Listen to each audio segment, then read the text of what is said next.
Avalon Diving History exhibit in Catalina Island. I'd like to talk a little bit about this special unit. This is really a fun vintage scuba rig.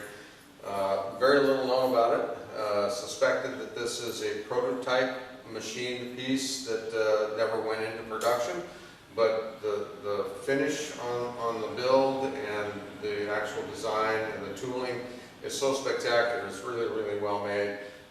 The cans of each half of the regulator are made out of fiberglass for lightweight and also probably non-magnetic properties, so that would have been really great.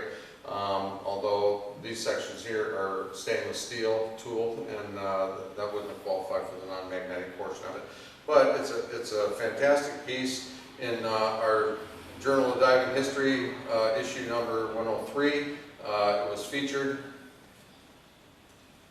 in the magazine, a small article written by our 2020 Nick Eichhorn Award winner, Mark Howell, who was the guy who actually located this in California between a couple of old sheds. And he set about cleaning it up and taking it apart and making sure that it's all functional and just a beautiful piece of equipment. And then he went about cleaning it up and doing some research on it as much as he could, and then donated it to the Avalon Diving History exhibit afterwards. So it's a beautiful piece for the public to be able to see. It's a great piece of equipment. It harkens back to the early 1950s when a lot of experimentation and trials and things for new types of equipment were underway. And it's too bad that this never went into production, because the quality of the design and build is really something. It's a beautiful piece of equipment. Hi guys, this is a beautiful set of doubles, AMF Voigt lungs and Polaris 50 fathom or 50 AMF Voigt Polaris regulator. So it's a Polaris 50, beautiful system. These were exactly like some of the systems used in the 1965 James Bond movie Thunderball, where you had all of the Spectre divers fighting the good guys, James Bond included. Anyway, so these are a setup that would have come from that time, and it's a fantastic rig. Just a beautiful system. How can you not love the 1960s and Thunderball, right? So a great set. I'm going to skip over this little Aqualung guy and go directly to this little set of Voigt Swim Masters. This is a beautiful set of twin 38s. It's almost in mint condition. This unit was used by Frank Sinatra in the 1968 movie Lady in Cement. It's a very sort of abstract film. A lot of people aren't familiar with it, and there's probably good reason for it. In the opening sequences where these tanks are actually used, there's a photograph here, but in the video, Frank Sinatra loses a bet and has to go diving to look for some treasure that's supposedly on a map, and he literally jumps overboard, and within a few fin kicks happens upon a beautiful blonde that's got her feet buried in a block of cement, and there's sharks swimming around and everything. If you get a chance, try to look up on YouTube or something, Lady in Cement, 1968. Got Dan Blocker and Raquel Welch and that crowd in the film, but it's kind of fun. Anyway, great system. It's made it up with a Voigt Viking single hose regulator from the period as well, but gorgeous unit. And while I don't want to damage these, I have actually taken this out in the dive park on one occasion just to try it out, and it's a fun little rig and still functional, and I don't think they used it for much else other than just that filming of that show. Interestingly enough, the in-water scenes were not Frank Sinatra doing the diving, but rather a guy named Riku Browning, who made his fame by performing as the creature in the Black Lagoon movies, and he was the in-water creature guy, and all those film sequences were done with Riku holding his breath. So he was a legitimate water guy. And if you ever watch any of the series of those three movies, the creature films, the first one in 1954 was the creature from the Black Lagoon, and in 1955 it was the Revenge of the Creature, and in 1956 was The Creature Walks Among Us. All of those water sequences were done by Riku Browning, and you know, hats off to him for holding his breath for all of those film scenes. So pretty remarkable. Anyway, 1968, Lady in Cement. If you get a chance to watch it, please do. It's fun.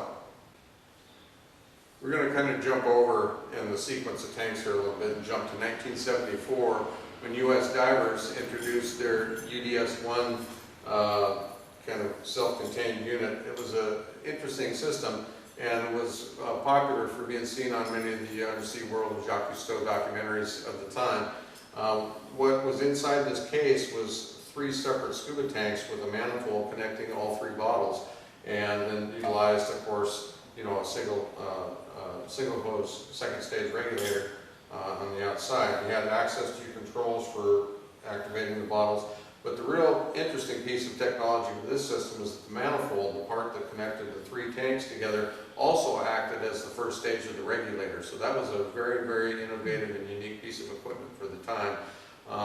They're a little bit cumbersome, and you know, you have to take them apart and clip all the clips and break it apart to rinse it out and everything like that. And so it became a little bit kind of a challenge for the average diver to use. It looked great on television and everything like that, but for practical purposes, it was sort of rejected by the public overall. But it was a neat piece of gear, and about the same time frame, Scuba Pro launched out with this system, and I can't find any information on the actual name of it, but it's not nearly as sophisticated. It just has a fiberglass housing, a single tank inside, nothing more than a normal scuba unit with a first and second stage regulator, and just enclosed inside this to give it sort of a hydrodynamic property, if you will, and it was something that would just cut through the water. But it was definitely something to compete with the UDS-1 system. They tried to get into that same kind of marketplace and come up with something that looked sort of space age or high tech, and really wasn't anything different than just a normal bottle and first and second stage of a regulator, just incorporated into this big pack. And so when you get rid of all of this stuff, it's maybe just easier to throw on a bottle, and so eventually that's what they wound up doing anyway. So anyway, that's two great examples of systems from the 70s that you know, were competing for market share. This is a great set of tanks, one of my favorite in the entire ADHE collection. This is a set of B-17 bomber pilot O2 bottles converted to scuba use in the 1950s through Supreme Divers, which was out of Toronto, Canada, and Buffalo, New York. In the early days of scuba, open circuit equipment anyway, you know, like I mentioned earlier, any type of storage bottle that would work, be it a fire extinguisher tank, a CO2 bottle, a welding tank, and in this case the O2 pilots bottles from B-17 bombers. Anything was fair game. And this is a perfect example of this. But one of the things that is so beautiful about these is the Supreme Divers decals, which are just gorgeous. They sort of certainly give off that feel of 1950s all over the place with the graphics and the animations incorporated into them. This one's made it up with a Lusco egg regulator from Europe. It's a very, very rare regulator, and certainly one that you could use in ice diving. If you needed to, you could use the body of the regulator to beat a hole through the ice if you needed to. But pretty robust unit, and one that you don't see all the time. But this little rig is fantastic. I love it, and just everything about it, the decals, the regulator, the harness system, everything about it is fantastic. I love this period of time in diving.